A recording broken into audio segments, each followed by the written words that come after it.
came in the person of Jesus. Catch this house of the Lord. God is listening. We have been fed American exceptionalism. It's going to liberate the weak. But just look around. Missional perspective. Anytime. Genuine. Thank you. Matter if you're. Watch out for you. Say what?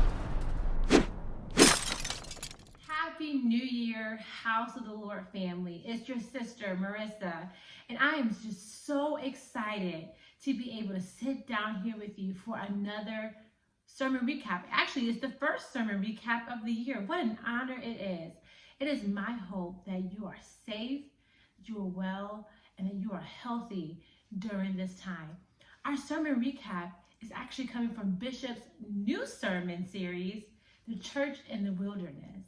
It's based out of the chapter 7 in the book of Acts, dealing with Stephen's first and his only sermon.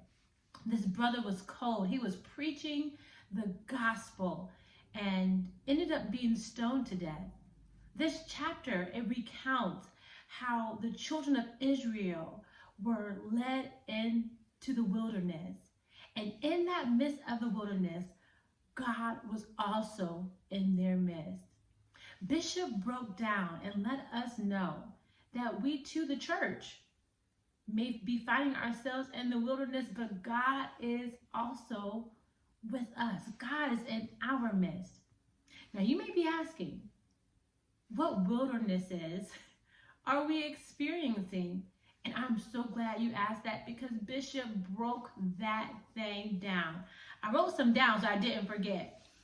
Bishop reminded us that this COVID-19 pandemic, it's a wilderness. The wilderness of a divided government. The wilderness of food deserts, food shortages. The wilderness of poverty, moral and ethical issues.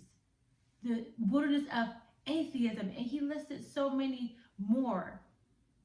But even though we are facing all of this, Bishop wanted us to know that God is in our midst, and he just might be up to something to use these instances to draw people to him. Y'all know I tell you, I didn't do this justice at all. You got to make sure you check it out, the full sermon, on the House of the Lord website, or on YouTube, or on our Facebook page.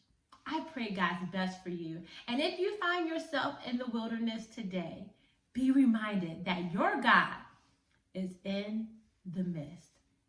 Talk to you guys later.